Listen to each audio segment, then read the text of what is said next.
Hai pemirsa Banten Story yang tentunya setia menemani konten-konten yang pastinya inovatif dan juga inspiratif. Kembali lagi bersama saya, Amel Dharma, dalam program SOS, Sajian Obrolan Santai.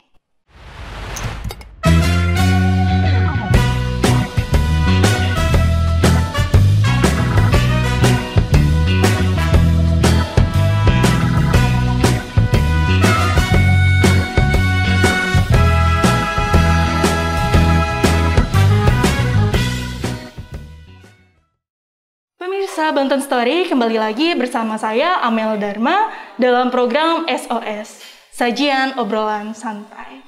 Kali ini kita akan membahas tema yang sangat menarik dan juga serius, namun dikemas dalam obrolan santai kita kali ini. Kali ini kita akan membahas perihal infrastruktur jalan dan juga mode transportasi yang ada di Provinsi Banten.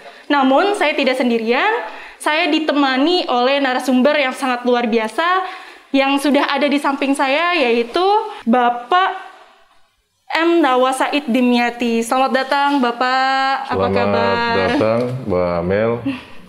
Alhamdulillah baik. Atau sapaan hangatnya Cak Nawa ya Pak ya? Ah ya, Cak Nawa. Cak itu artinya Kak. Oh, Kak Nawa. Cak Nawa, Kak Nawa itu. Oke, sebelum kita lanjut nih Pak, boleh kita lepas maskernya dulu ya? Boleh, biar boleh. lebih nyaman ngobrolnya.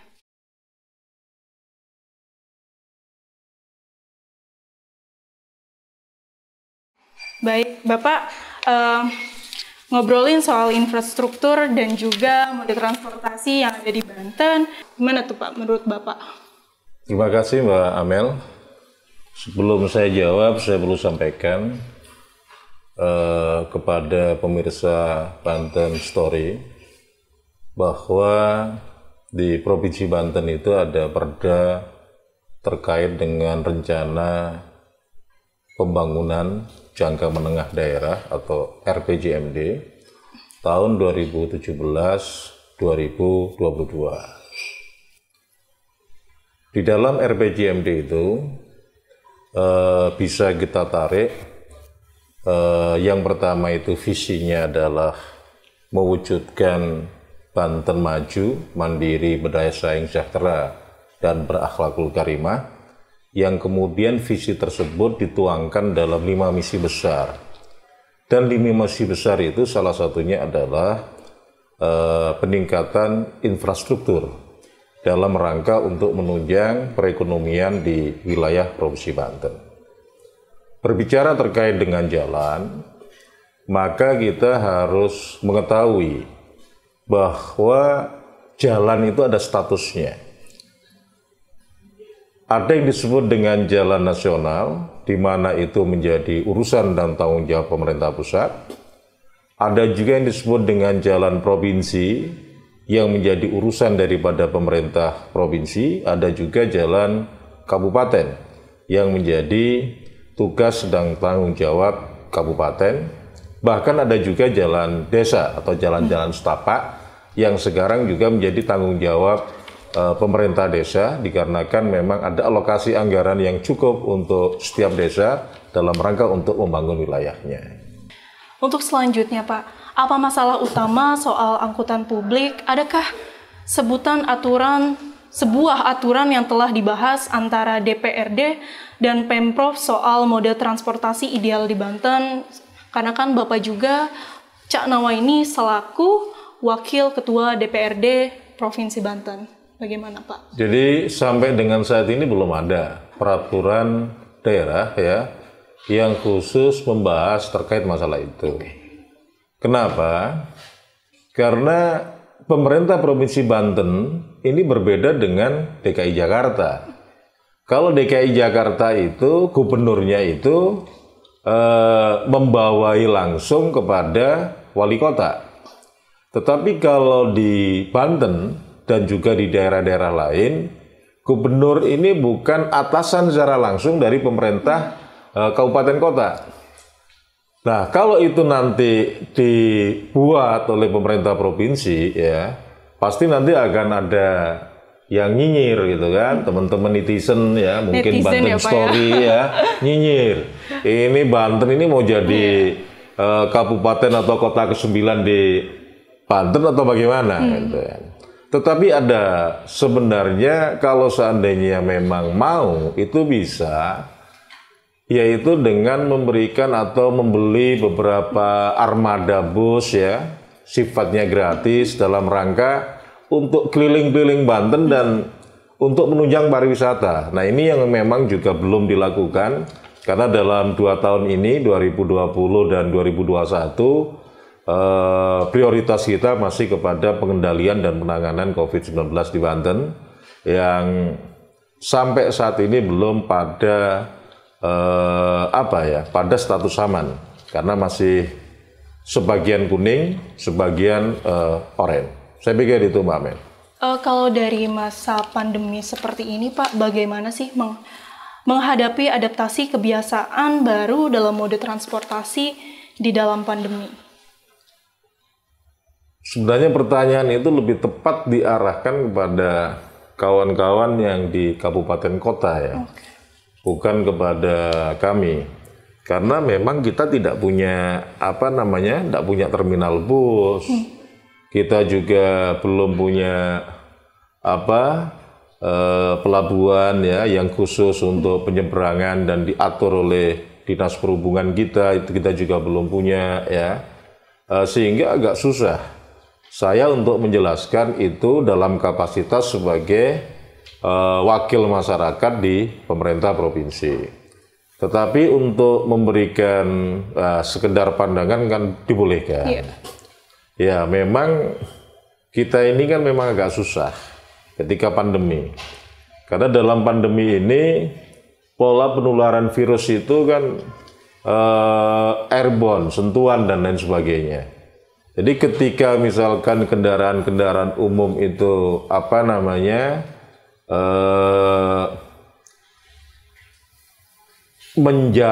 melonggarkan jarak antar penumpang, ya mereka juga nggak mampu untuk bayar setoran kan.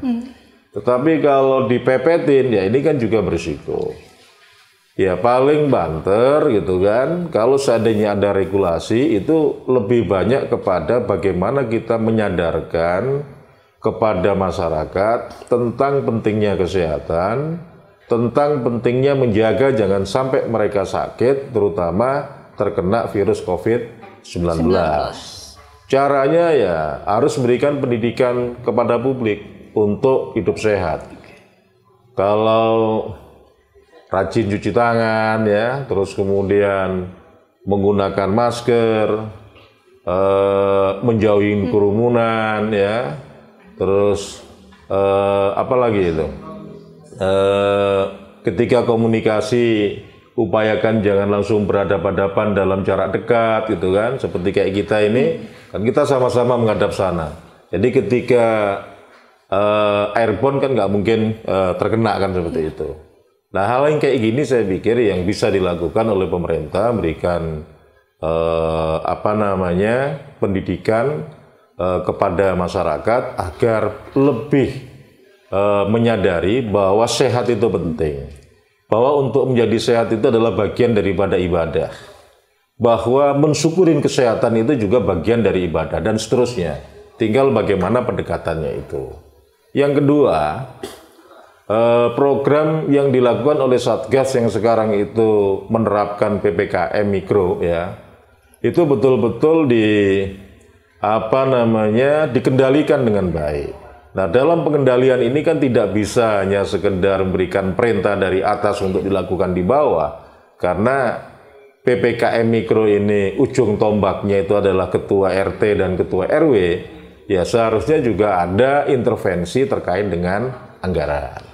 Hal-hal yang kayak begini yang sebenarnya perlu ya dilakukan oleh pemerintah Provinsi Banten maupun pemerintah kabupaten kota dalam rangka menekan angka pandemi COVID-19 atau angka COVID-19 ya, sehingga nanti transportasi itu bisa berjalan dengan normal, pengusaha atau sopirnya juga bisa setoran ke pemilik mobilnya. Itu yang pertama. Yang kedua, Mbak, perkembangan zaman ini kan sekarang lebih banyak transportasi ini kan dengan sistem online. Ya. Nah ini juga perlu dibuat regulasinya. Ya, kalau kawan-kawan Banten Story menganggap bahwa itu perlu diatur, tidak ada masalah. Kita buatkan perdanya. Karena dalam membuat peraturan daerah itu bisa berasal dari pemerintah daerah, bisa juga berasal dari masyarakat. Di mana masyarakat kemudian menyampaikan kepada wakilnya di gedung DPRD, ya, kemudian wakilnya di gedung DPRD, ya, membuat kajian dan sebagainya, di mana ujungnya adalah adanya peraturan daerah. Saya pikir itu jawaban saya. Berbicara perihal transportasi umum berbasis online ya Pak ya, memang semestinya itu menjadi solusi, namun malah memantik polemik. Di satu sisi masyarakat menyambut positif, namun di sisi lain pelaku transportasi konvensional seperti angkutan umum, ojek pangkalan, dan lain-lain itu menentang habis-habisan. Menurut Bapak seperti apa, Pak? Ya itu kan karena bicara soal keadilan. Angkutan umum itu kan ada bayar izin, trayek ya. Kemudian ada juga ketika masuk terminal ya, itu kan bayar apa? Bayar retribusi parkir ya dan lain sebagainya. Ya memang seharusnya ada regulasi khusus sehingga model transportasi online ini juga harus ada setoran ke kas negara. Dalam hal ini dia juga harus bayar pajak atau bayar retribusi. Kalau itu dilakukan, saya pikir yang lain tidak akan cemburu. Yang kedua, kan perkembangan zaman ini kan memang kita harus antisipasi dengan baik, ya kan? Dan saat ini orang lebih banyak juga kepingin ketika pergi kemana-mana itu mudah dan privasi. Makanya lebih banyak menggunakan itu tadi kan, ojek online ataupun mobil online, apa namanya itu, Grab atau apa kan seperti itu. Karena memang orang juga kepingin lebih privasi dan kepingin langsung kepada tempat tujuan. Jadi tidak berhenti di pinggir jalan kemudian harus jalan lagi ya dan lain sebagainya. Ini harus diantisipasi. Caranya yaitu apa? Caranya harus memang ada sebuah regulasi yang dibuat oleh pemerintah, dalam hal ini pemerintah Provinsi Banten, yaitu peraturan daerah. Tapi sebelum peraturan daerah itu dibuat, tidak ada salahnya gubernur membuat sebuah peraturan gubernur. Seperti itu. Ketika angkutan umum itu diminta retribusi, nah bagaimana untuk mobil-mobil online atau ojek online itu, apakah pemerintah juga sudah memikirkan untuk menarik biaya retribusi juga, Pak? Itu tadi, aturannya sampai sekarang kan belum ada. Makanya harus dibuat ada, ya kan? Karena itu kan kita untuk melakukan deteksi kan nggak mudah. Ya, otomatis yang kita ambil apa namanya retribusi atau pajak itu adalah yang punya jasa apa aplikasi online-nya kan seperti itu. Dan juga kalau itu sudah terjadi kan ukurannya kan juga harus jelas. Karena misalkan Gojek misalkan, Gojek ini kan aplikasi online-nya kan tidak di Banten. Adanya di mana? Adanya di Jakarta mungkin. Seluruh Indonesia di Jakarta. Karena semuanya ada di Jakarta, maka yang akan mendapatkan keuntungan cuma Jakarta. Padahal mereka melakukan operasi kegiatan ekonominya itu di seluruh Indonesia. Nah, ini yang perlu memang dicarikan terobosan yang bisa bagaimana caranya agar mereka pun juga memberikan sumbangan ke kas daerah, baik itu berupa pajak daerah maupun juga retribusi daerah. Seperti apa? Nah, ini tantangan buat teman-teman Banten Story kan ya, untuk membuat kajian ini saya tantang. Kalau sudah ada, boleh nanti disampaikan ke kami. Jadi seperti itu, Mbak Mei. Oke, teman-teman Banten Story ditantang oleh Cak Nawa ini ya. Oke, Pak. Baik, selanjutnya saya ingin menanyakan perihal perlukah dibangun MRT, LRT dan Trans Banten dibuat di Banten karena yang kita lihat juga untuk mode transportasi di Provinsi Banten ini belum ideal ya Pak, sehingga masyarakat itu lebih memilih memakai transportasi pribadi yang akhirnya menimbulkan masalah baru yaitu kemacetan. Bagaimana menurut Bapak? Macet di Banten itu belum begitu luar biasa, kecuali kalau di wilayah kota Tangerang Selatan ya, atau kota Tangerang itu kadang-kadang macetnya memang agak ini, terutama kota Tangerang Selatan. Tetapi ketika kita lari ke Kabupaten Tangerang, Kabupaten Serang, Kota Serang, ya, Cilegon, Lebak, dan Pandeglang, ini kemacetannya masih belum terlalu. Jadi menurut saya, belum saatnya kita punya moda transportasi seperti itu. Kenapa? Karena investasinya juga tidak murah. Kalau kita pakai skema misalkan bayar atau membuat itu dengan pinjaman dari pihak luar, ini juga kembali untungnya ini juga bisa puluhan bahkan ratusan tahun kalau untuk wilayah di kita ya. Beda lagi kalau mungkin misalkan di Kota Tangerang Selatan dan Kota Tangerang ya, atau sebagian Kabupaten Tangerang, kalau seandainya perlu dibangun itu silakan. Tetapi saya pikir tidak perlu pemerintah yang bangun. Biarkan pihak swasta. Pemerintah memberikan kemudahan izin ya dan lain sebagainya. Kalau ada pihak swasta mau bangun dan dia menganggap bisa untung ya, kenapa tidak? Tetapi kalau menggunakan dana APBD ya jangan. Kenapa? Masih banyak hal lain yang lebih penting ya untuk kita urus dibandingkan itu. Contoh misalkan, kita tahun 2020 ingin bangun sekolah SLTA, baik itu SMK, sekolah khusus maupun juga SMA itu 34 sekolah. Tapi kemudian gagal di tahun 2020 dikarenakan ada pandemi COVID-19, sehingga arahnya semua ke sana. Rencana untuk bangun sekolah kita pindahkan semuanya untuk penanganan COVID. Tahun 2021 ini kita juga sudah bikin perencanaan 34 sekolah lagi. Ya, ini yang kita harus kawal supaya jadi. Kenapa sekolah ini penting? Ya, sekolah itu penting. Karena apa? Kebodohan dan kemiskinan itu seperti dua sisi mata uang yang susah untuk dipisahkan. Cara untuk memisahkan kebodohan dan kemiskinan itu cuma satu, pendidikan. Ya kan? Dan kalau orang Banten SDM-nya nggak bagus kan repot. Ini yang kita harus lebih pentingkan. Yang kedua terkait dengan layanan kesehatan. Layanan kesehatan ini kita juga perlu tahu. Kalau di wilayah Tangerang Raya itu banyak investor yang bangun rumah sakit dan sebagainya. Tapi ketika kita masuk ke wilayah Lebak dan Pandeglang, ini kan juga jarang kita menemukan rumah sakit yang bagus. Disitulah perlu intervensi ya dari pemerintah daerah untuk membangun rumah sakit di sana. Ada rumah sakit Malimping di sana. Dan kita ada rencana kalau tidak salah bangun rumah sakit Cilograng ya. Dalam rangka untuk meningkatkan pelayanan dasar ya bagi masyarakat. Ada juga lagi yang lebih penting.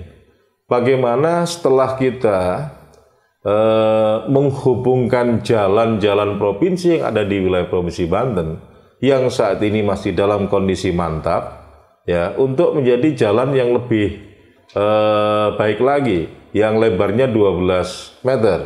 Ini kan kita harus beli tanah kan. Nah, pengadaan tanah itu kan juga penting.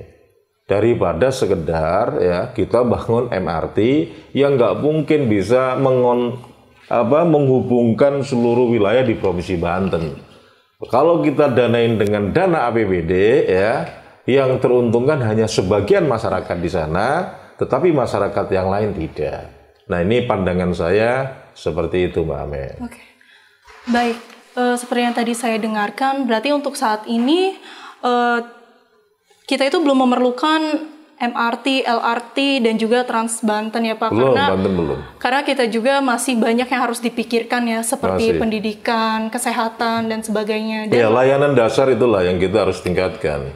Ya, memang secara makro ya indikator untuk melihat kemajuan sebuah wilayah ini kan ada 4. Yang pertama ini kan Gini rasio.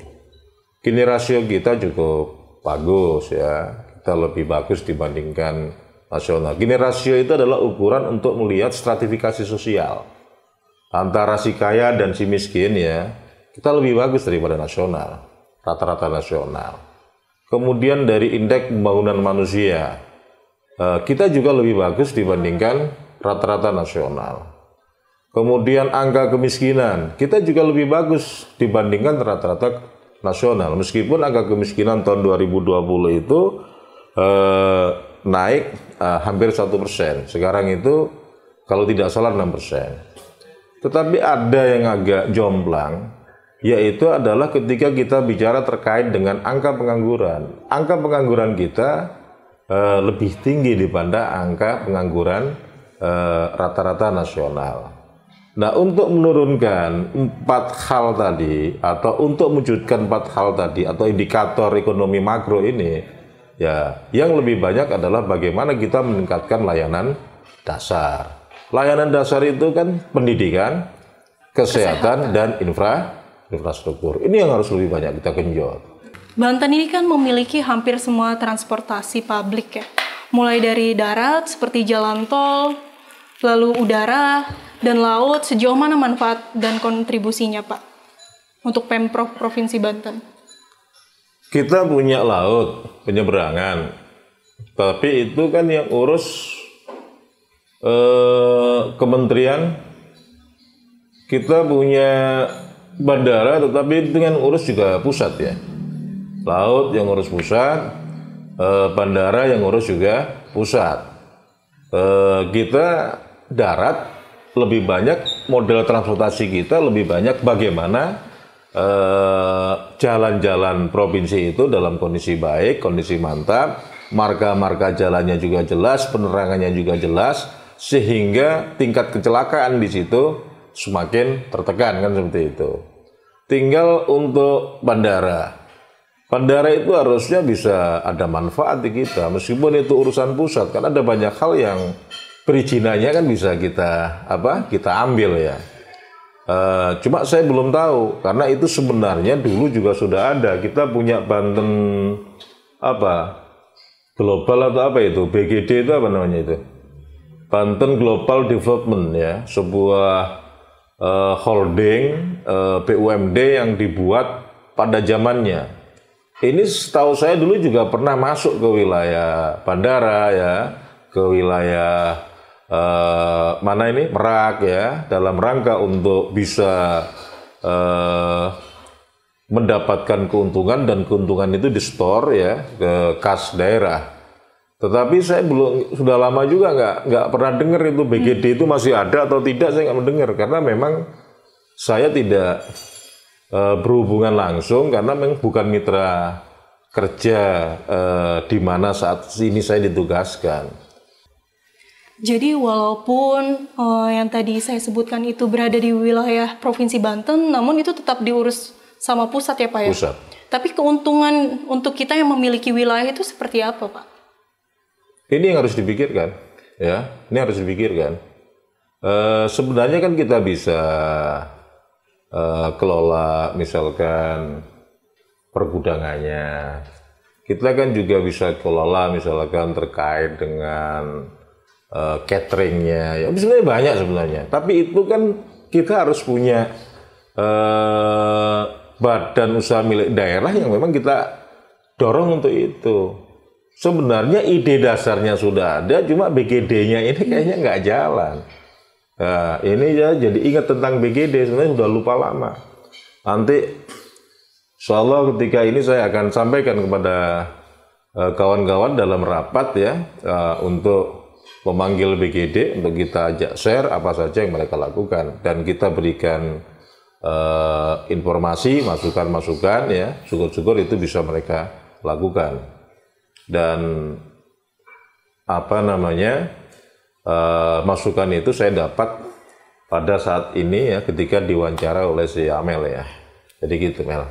Iya Pak, karena kan memang sayang sekali ya Pak, itu berada di wilayah kita, namun itu diurus dengan pusat gitu. Kan secara logika pun untuk penghasilan tidak mungkin kecil gitu Pak, dan itu kan bisa menunjang untuk membangun infrastruktur yang ada di Provinsi Banten ini Pak. Jadi gini ya, itu repot ya, kalau sudah urusan kewenangan ini kan repot. Karena kan pemerintah daerah ini kan di bawah pemerintah pusat. Tidak baik juga kan kita berseberangan, apalagi melawan pusat kan nggak boleh. Kita harus menunjang program-program yang pusat sampaikan. Tetapi di sela-sela itu ada hal yang memang kita bisa manfaatkan yang sampai saat ini belum dioptimalkan ya oleh organ yang kita bentuk dalam rangka untuk memanfaatkan itu. Nah, tugas kita karena tadi diingatkan ya, nanti dalam waktu tidak relatif lama setelah masa reses ini saya akan coba untuk mengundang direksi BGD ya terkait dengan ide-ide yang disampaikan oleh kawan-kawan pada malam hari ini. Oke, baik Pak. Memang pemerintah sendiri sudah berusaha semaksimal mungkin untuk membangun pemerintah Provinsi Banten ini ya Pak, Provinsi Banten ini. Namun untuk tadi permasalahan pelabuhan, lalu untuk permasalahan bandara dan sebagainya itu nanti dipikirkan ya Pak ya? Ya, nanti kita panggil ya, kita ini seperti apa, karena memang belum masuk di RPJMD 2017-2022 ya kan. Semoga itu nanti bisa kita sisipkan, karena mau tidak mau harus ada perubahan RPJMD nanti setelah 2022 kan, nanti PJ kan, kalau PJ nggak ada guidance-nya gimana ya. Tidak mau harus ada guidance juga, kita buatkan itu, dan semoga saya diberikan kemampuan untuk mengingatkan dan memaksa agar pemanfaatan dua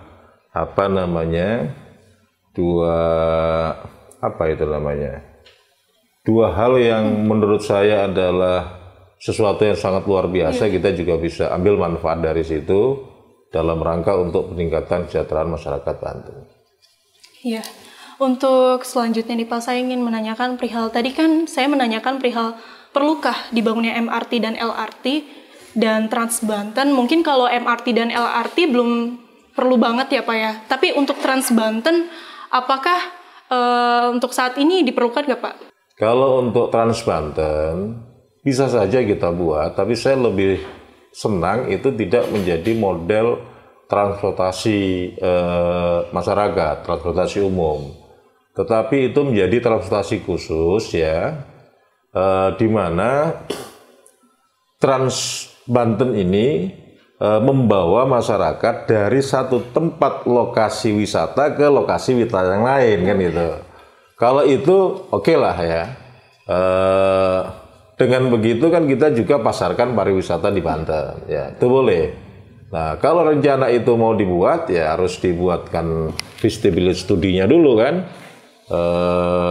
Kita harus bangun pos-pos pemberhentian Trans Bantennya itu di mana saja kan ya. Kita buat dulu, baru kemudian kita beli pengadaan bisnya, kemudian dihitung biaya operasional kegiatan dalam satu bulannya berapa, satu tahunnya berapa, di mana itu semuanya di backup dengan anggaran APBD. Itu bisa. Tapi kalau Trans yang dari stasiun dari terminal Pakupatan ke Pandeglang dan sebagainya itu biarkanlah swasta yang urus ya. Jangan kita matikan usaha mereka ya. Sekarang aja udah sulit, kalau kita pakai itu juga tambah sulit lagi. Karena membangun itu kan bukan mematikan masyarakat. Membangun itu adalah untuk menghidupkan masyarakat.